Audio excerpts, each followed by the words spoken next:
श्वेताश्वतर उपनिषद में अखंड ज्ञान की सिद्धि के लिए परमात्मा की प्रार्थना। अब अखंड तत्व ज्ञान की सिद्धि के लिए श्रुति सूत्र आत्मा के प्रति निरंतर अभिमुख रह करके दृष्टिपात करने वाले परमात्मा की प्रार्थना करती है, जो रुद्र देवताओं की उत्पत्ति और ऐश्वर्य प्राप्ति का हेतु जगत का स्वामी और सर्वज्ञ है, तथा जिसने सबसे पहले हिरण्यगर्भ को अपने से उत्पन्न देखा था, वह हमें शुद्ध बुद्धि से संयुक्त करे। यो देवानाम इत्यादि सब का अर्थ पहले अध्याय 3 मंत्र 4 में ही कह दिया गया है। अब ब्रह्मा आदि देवताओं के स्वांत आकाश आदि लोकों के आश्रयत्व, परमात्मा आदि के नियंत्रित्व और बुद्धि की शुद्धि के द्वारा सम्यक ज्ञान की सिद्धि के लिए मुमुक्षु द्वारा प्रार्थनोयत आदि परमात्मा के गुणों का वर्णन करते हैं, जो देवताओं का स्वामी है, जिसमें संपूर्ण लोक आश्रित हैं, और जो इस द्विपद एवं चतुष्पद प्राणी वर्ग के शासन करता है, उस आनंद स्वरूप देव की हम हवि के द्वारा परिचर्या पूजा करें। यो देवानाम अधिप इत्यादि जिसका यहाँ पर संग है, ऐसा ही परमेश्वर ब्रह्मा आदि देवताओं का अधिपति स्वामी है। सबके कारण भूत जिस परमेश्वर में भूलोक आदि संपूर्ण लोक अधिश्रित ऊपर श्रित अर्थात अध्यस्त हैं, और जो प्रकृत परमेश्वर इस मनुष्य आदि द्विपाद 2 पैर वाले और पशु आदि चतुष्पाद जीव समुदाय का शासन करता है, ईशे इस क्रियापद में तकार का लोप विधिक है। उस क आनंद रूप मूल में क शब्द की चतुर्थी के एक वचन को समय आदेश वेदिक है।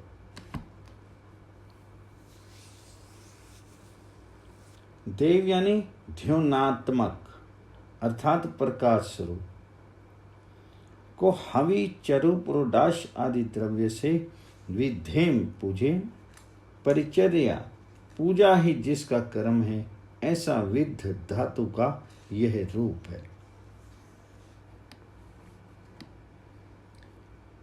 परमात्म ज्ञान से शांति प्राप्ति एवं बंधन नाश का पुनः उपदेश। यद्यपि परमात्मा के अत्यंत सूक्ष्मत्व, जगत चक्र में साक्षी रूप से स्थित होने, संपूर्ण जगत को रचने, सर्वरूप होने एवं उसके तादात्म्य ज्ञान से जीवों की मुक्ति होने का उत्तर अनेक प्रकार से प्रतिपादन किया जा चुका है, तथापि ये सब समझने में सुगमता हो जाए, इसलिए श्रुति फिर भी कहती है,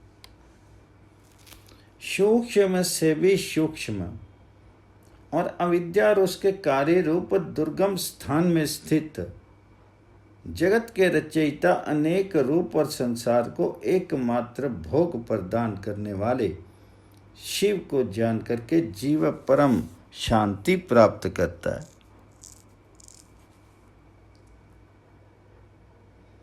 सूक्ष्म अति सूक्ष्म इत्यादि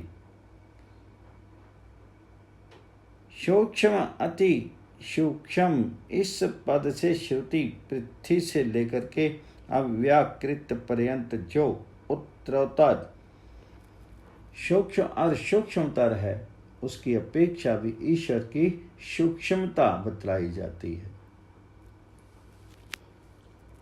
कलिल के मध्य में अर्थात अविद्या और उसके कार्य रूप दुर्ग गहन स्थान के मध्य में शेष अंश की पहले व्याख्या हो चुकी है।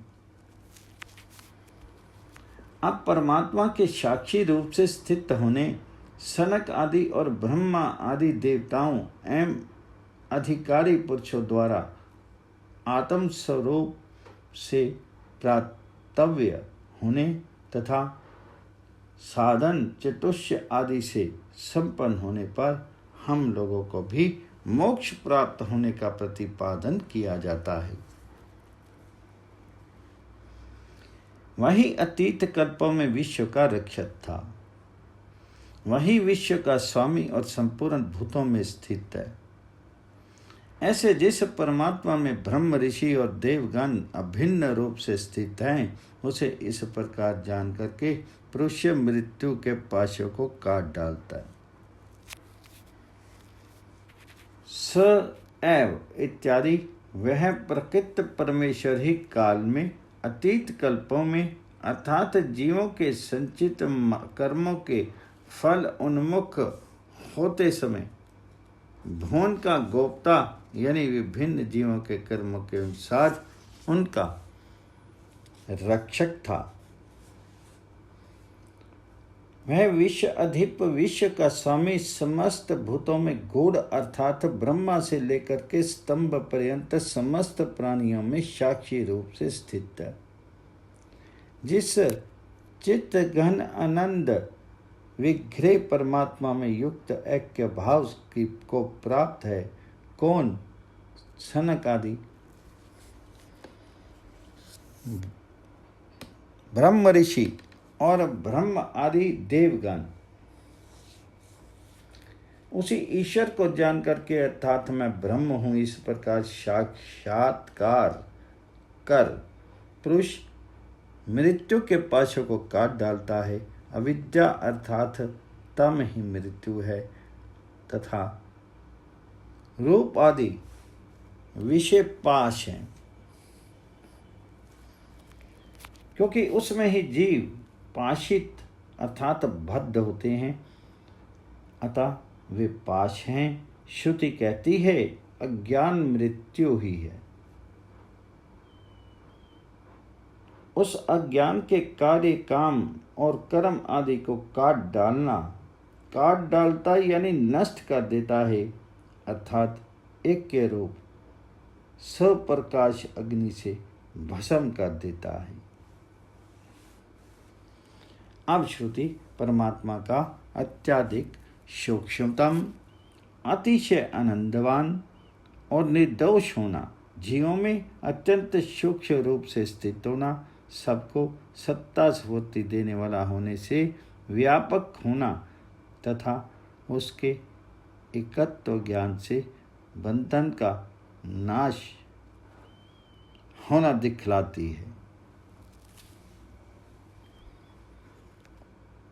घृत के ऊपर रहने वाले उसके सार भाग के समान अत्यंत सूक्ष्म शिव को भूतों में अंतर्यामी रूप से स्थित जान करके तथा विश्व के एकमात्र भोगप्रद उस देव का साक्षात्कार कर पुरुष समस्त बंधनों से मुक्त हो जाता है।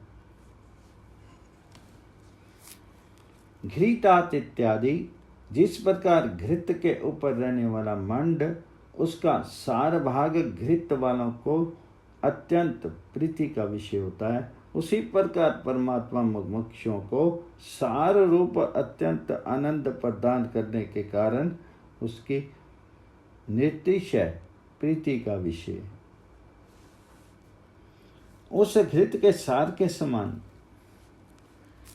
आनंद रूप से अत्यंत सूक्ष्म शिव को शिव शब्द की व्याख्या पहले की जा चुकी है। समस्त भूतों में ब्रह्मा से लेकर के स्तंभ पर्यंत समस्त जीवों में गूढ़ जान करके कर्म फल भोग्य आदि साक्षी रूप से प्रत्यक्षता वर्तमान रहते हुए भी उन कर्म काम आदि के द्वारा उसका ईश्वरत्व तिरस्कृत हो गया है, इसलिए उसे गूढ़ कहा जाता है। उत्तरार्ध की व्याख्या की जा चुकी है।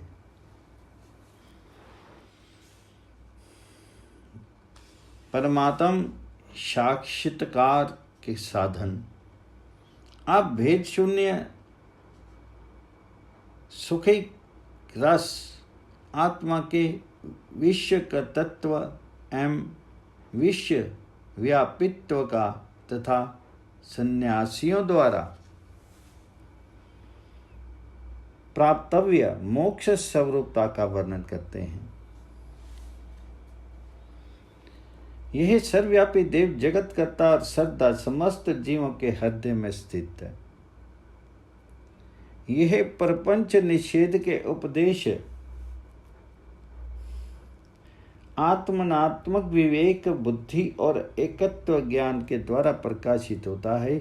इसे जो जानते हैं वे अमर हो जाते हैं।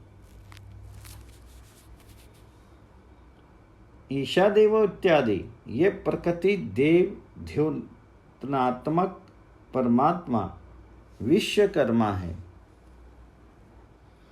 महत आदि विश्वकर्म हैं। ये किया जाता है इसलिए कर्म है। माया के संसर्गवश विश्वरूप कार्य इसी का है, इसलिए यह विश्वकर्मा है तथा महान और आत्मा होने के कारण यह महात्मा अर्थात सर्वव्यापी है। यह सदा जीवों के हृदय पर व्योम यानी हृदय आकाश में जलाधि उपाधियों में सूर्य प्रतिबिंब के समान निविष्ट अर्थात सम्यक रूप से स्थित है। यही साक्षी रूप से हृदय हिर्ण हरने हरा धातु हरणार्थक है। ऐसे धातु सूत्र रूप समृद्धि होने के कारण जो हरण करे उसका नाम हत है। उसके द्वारा यानी नेति नेति इत्यादि निषेधीय देश से मनीषा ये पुरुषार्थ है और ये अपुरुषार्थ है। ये आत्मा है और ये अनात्मा है। इस प्रकार की विवेक बुद्धि से तथा मनसा विचार साध्य एकात्म ज्ञान से अभिक्लिप्त प्रकाशित होता यानी अखंडेकर स्वरूप से अभिव्यक्त होता है। जो जन अर्थात साधन चतुष्टय संपन्न सन्यासीगण इसे ये तत्त्वमसि आदि वाक्यों से प्रतिपादित अखंड कार्य स्वरूप है इस प्रकार जानते हैं अर्थात मैं ब्रह्म हूं।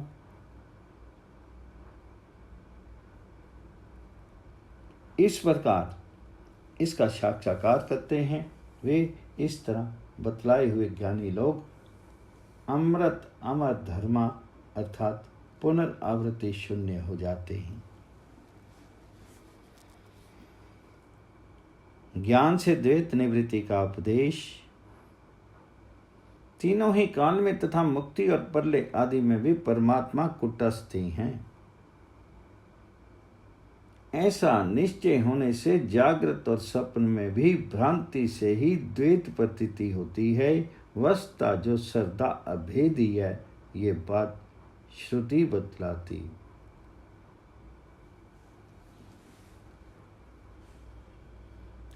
जिस समय अज्ञान नहीं रहता और उस समय ना दिन रहता है ना रात्रि और ना सत रहता है ना असत, एकमात्र शिव रह जाता है। वह अविनाशी और आदित्य मंडल अभिमानी देव का भजनीय है तथा उसी से पुरातन प्रजा गुरु परंपरागत ज्ञान का प्रसार हुआ है।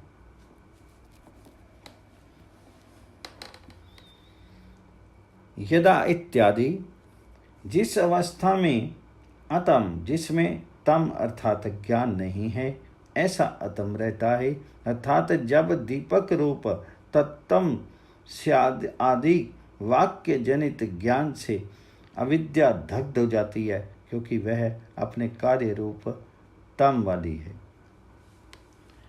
उस समय न दिन का आरोप होता है और न रात्रि का ही आरोप होता है। इस प्रकार आरोप शब्द का सबके साथ संबंध लगाना चाहिए और न यत सत्य सत्ता का आरोप रहता है, न असत्य। अभाव का आरोप ही रहता है। तब तो सर्वत्र शून्य ही तत्व रहा। इस प्रकार बोध मत के सादृश्य की आशंका करके श्रुति कहती है शिव एव इत्यादि। उस समय शिव यानी शुद्ध स्वभाव परमात्मा ही रहता है, शून्य नहीं रहता। ये अर्थ निपात से ध्वनित होता है। वह केवल अर्थात अविद्या रूप विकल्प से रहित अक्षर उसके स्वरूप का क्षय नहीं होता।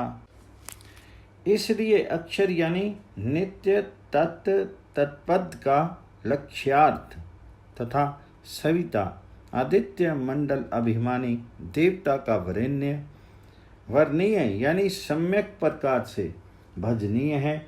उसे शुद्धत्व के हेतु से प्रज्ञा, गुरु के उपदेश से, तत्त्वमसि आदि वाक्य से उत्पन्न होने वाली बुद्धि प्रसृत हुई है, अर्थात नित्य पदार्थ के विवेक आदि से संपन्न सन्यासियों में पूर्ण रूप से व्याप्त हुई है।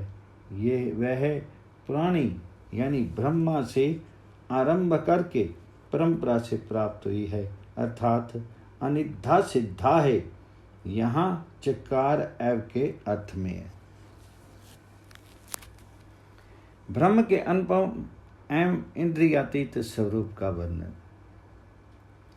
अब श्रुति यह बतलाती है कि कुटस्थ ब्रह्म उधर्व आदि दिशाओं में किसी से भी ग्राह्य नहीं है। अद्वितीय होने के कारण कोई उसके समान नहीं है तथा वह काल दिग्ग आदि से अनवच्छिन्न यश स्वरूप है। उसे ऊपर से, इधर उधर से अथवा मध्य से भी कोई ग्रहण नहीं कर सकता, जिसका नाम महाध्यक्ष है। ऐसे उस ब्रह्म की कोई उपमा भी नहीं है। नैनम इत्यादि अपरिच्छिन्न, निरंश और निर्व्यय होने के कारण इस प्रकृत ब्रह्म को उधार आदि दिशाओं में कोई ग्रहण करने में समर्थ नहीं है। अखंड आनंद अनुभव रूप होने से, उसके समान कोई दूसरा न होने से उस ईश्वर की कोई प्रतिमा उपमा नहीं है, जिसका नाम महाध्यक्ष है, अर्थात जिस ईश्वर का नाम अभिदान, महत, दिग्ग आदि से अपरिमित यानी सर्वत्र पूर्ण यश कीर्ति है। अब श्रुति ईश्वर की इंद्रिया आदि की अविष्यता, प्रत्यग्रुपता और उसके साथ आत्मा के एकत्व का ज्ञान होने से मोक्ष प्राप्ति का वर्णन करती है। इसका स्वरूप नेत्र आदि से ग्रहण करने योग्य स्थान में नहीं है। उसे कोई भी नेत्र द्वारा नहीं देख सकता। जो इस हृदय सहित परमात्मा को शुद्ध बुद्धि यानी मन से इस प्रकार जान लेते हैं, वे अमर हो जाते हैं। ना सदृश्य इत्यादि इस प्रकृत ईश्वर का रूप अर्थात रूप आदि रहित निर्विशेष सप्रकाश अखंड आनंद अनुभव में स्वरूप संदृश्य नेत्र आदि इंद्रियों से ग्रहण करने योग्य प्रदेश में स्थित नहीं है, अर्थात वह उनका विषय नहीं होता। इंद्रियों का विषय न होने से ही इस प्रकृत परमात्मा को कोई भी नेत्र यहाँ समस्त इंद्रियों को उपलक्षित करता है, अतः किसी भी इंद्रिय से नहीं देख सकता, अर्थात इसे इंद्रियों के विषय रूप से ग्रहण नहीं कर सकता, जिसे कोई नेत्र द्वारा नहीं देख सकता, अपितु जिसकी सत्ता से नेत्र देखता है इत्यादि श्रुति इसमें प्रमाण है। जो साधन चतुष्ट आदि संपन्न सन्यासी यानी योग्य अधिकारी हृदय स्थित हृदय आकाश रूप गुहा में स्थित अर्थात वहाँ प्रत्यक्ष रूप से विद्यमान इस प्रकृत ब्रह्म रूप आत्मा को हृदय बुद्धि शुद्ध बुद्धि से इसी की व्याख्या करके कहते हैं। मन से इस प्रकार प्रत्यक्ष रूप से जानते हैं कि मैं ब्रह्म हूँ। वे उस साक्षात्कार की महिमा से अमृत अमर धर्मा हो जाते हैं।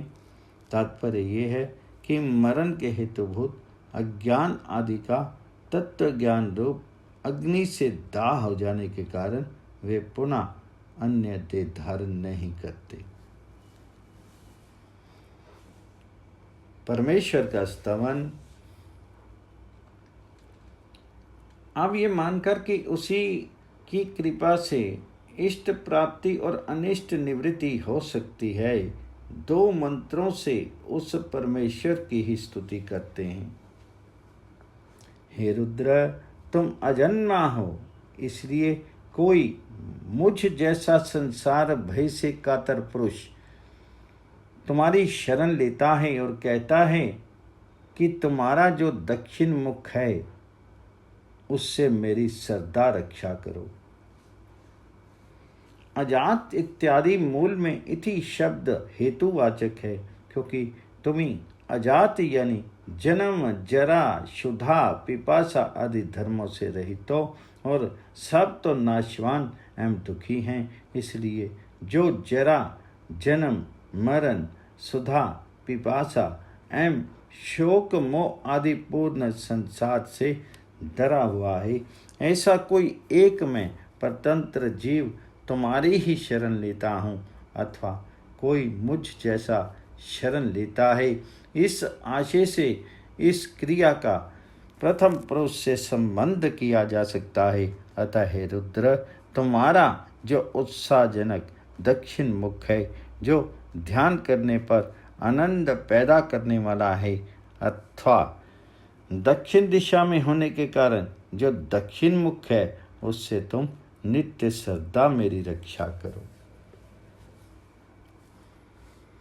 हे रुद्र, तुम कुपित होकर के हमारे पुत्र पौत्र आयु गौ और अश्वों में क्षय नहीं करना और हमारे वीर सेवकों का भी वध नहीं करना। हम हव्य सामग्री से युक्त होकर के श्रद्धा ही तुम्हारा आवाहन करते हैं।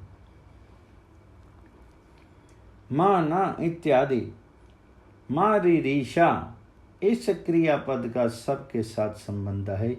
माँ रीषा रेशन मरण यानी विनाश ना करो हमारे तोके पुत्र में, तन्ने पौत्र में, आयु में तथा गौ और अश्व आदि शशीरधारियों में विषय नहीं करो हमारे जो वीर विक्रमशील सेवक हैं। हे रुद्र, तुम क्रोधित होकर के उसका भी वध नहीं करो। क्यों? क्योंकि हम हविष्यमान हवि से युक्त होकर के सदा ही तुम्हारा आवाहन करते हैं, अर्थात तुम्हें रक्षा के लिए श्रद्धा ही पुकारते हैं। इति चतुर्थो अध्याय।